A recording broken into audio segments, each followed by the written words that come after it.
What's up, you guys? Sasha here. I just wanted to do a one-off episode about what you should do with your money during the coronavirus outbreak so that you can get through it in the best possible way, so that you can manage your family's welfare during this period of time and make sure that you have enough to sustain you through this difficult period.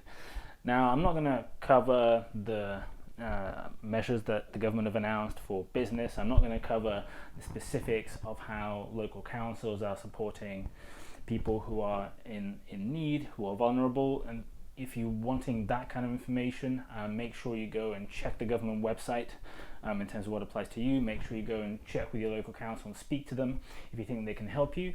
I'm going to talk about specifics of personal finance, things you can do right away, things that you can do today that will help you considerably during the next few months, that will put a lot of money into your pocket, and things that can give you that safety net in case you need it, should the situation take longer than you may expect, or should you have any unnecessary expenses during this period and find it difficult to get finance while staying in your own house. Now, let's get started. Number one, my list is the most obvious, which is the government announced that every lender of mortgages has to provide 3-month payment holidays.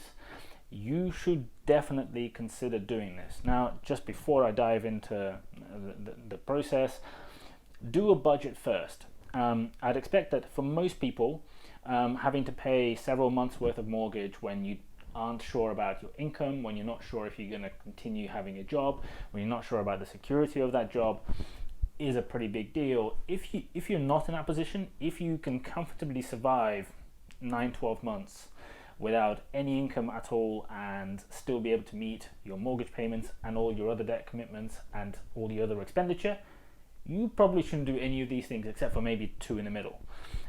But for everybody else, where mortgage payments over a few months, if you were to lose your income, are going to be a big deal, you should consider taking the payment holiday. Now, how do you go about doing this? With mortgage providers, the story is currently mixed, although every day they're getting better at it. With the majority, the way to do it is you go onto the website of the company that you've got your mortgage with, and there'll be somewhere that you can click for the coronavirus updates. Some of them do this on the home page or just on one of the main pages on the site. Some of them you have to log in first, and only then you'll be able to see it. Try both. And there'll be a form that you can fill in with your mortgage account details. Make sure you have those to hand. It'll ask you whether you've been impacted, whether you'd like the holiday. Remember, this holiday is on offer without you having to submit direct proof. If you are concerned about your finances, if there's a risk that you won't be able to pay, you have the right to take this holiday, subject to completing the form accurately that you're provided. A lot of companies are asking you to call in if you're interested. I don't think there's any genuine benefit in doing that, because the system is as near to automatic as it can really be, and all you're going to be doing is spending several hours waiting on the phone in the queue, and then maybe not be able to speak to somebody in the end anyway.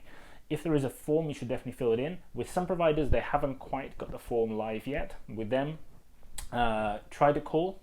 But if you don't get through, don't worry.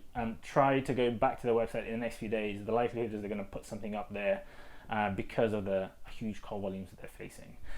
Important things to note: if you take this holiday, currently they are for 3 months, and the government said that they might be extended if necessary. If you take this payment holiday, you will not get any negative marks on your bureau.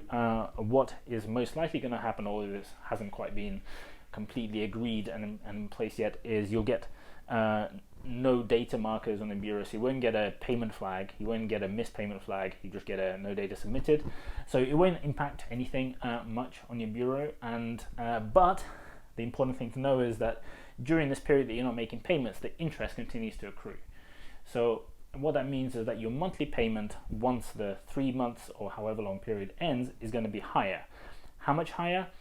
It depends on how much mortgage you have. If you're an average sort of UK customer who has a mortgage of about £150,000, maybe slightly higher, and you're borrowing for 3 months, and your interest rate is sort of a typical rate today in, I don't know, just below 2% mark, your monthly payment is going to go up by probably a bit less than 10 quid per month if you still have, I don't know, 20 years to run on the mortgage.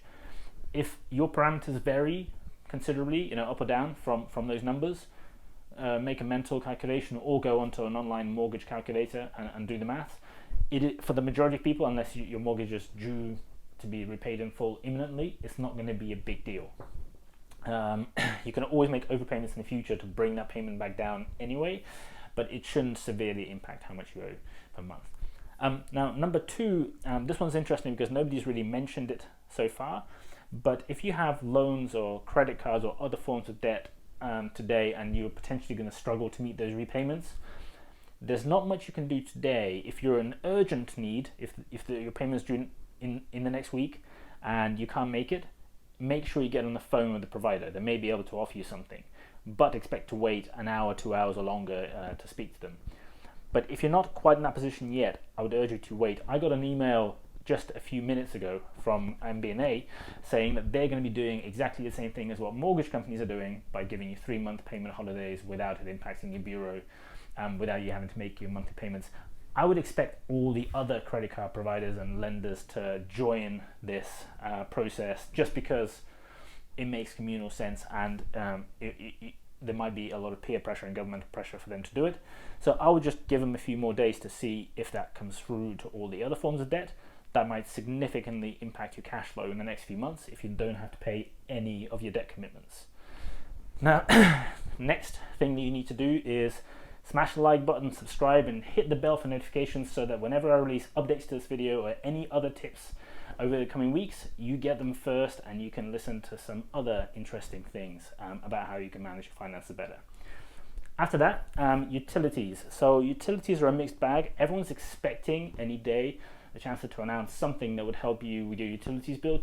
As of right now, there isn't much. So water companies have agreed that if customers request it, they can get payment holidays. But the big bills, so the energy, gas, have not yet. Again, just like with the credit providers, if you're due to pay a big bill imminently and you don't have the funds or you're concerned about it, give them a ring. See if there's anything, or go on their website, see if there's anything there available to you. There isn't a standard scheme. Number 4, this one's relatively straightforward and simple. You might be able to save a lot of money. I'm talking £50 a month.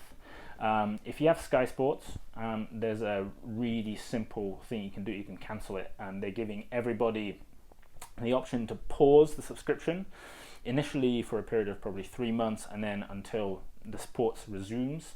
The good thing is, even if you cancel, you can still keep all your recordings and continue watching replays of Sky Sports, games from 15 years ago, if that's what you want to do. But what you can do is you can go online and cancel. You'll find that during the day, the website crashes, it doesn't work, you get a spinny wheel and nothing will happen. If that happens to you, it happened to me. Wait until midnight. If you go to sleep early, set an alarm for 2 a.m. It'll be the best 5 minutes in terms of earnings per minute of this period. Set your alarm for 2 a.m. Go online. It is actually very, very quick. Log into your account. There'll be a notice at the top. It might have changed in the next few days. Be a notice about reading topics to do with coronavirus.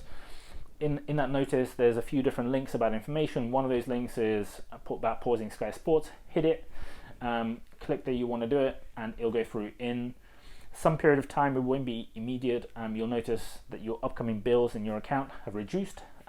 Done. They won't take the payment back up until sports resumes. Presumably, this will take some time. Next, do the same sort of process with all your other subscriptions and be relatively ruthless. So I know a lot of gyms have announced they're suspending payments. Check with your gym if they have. Check if you've got an email through or anything like that. If you haven't, cancel your subscription if at all possible.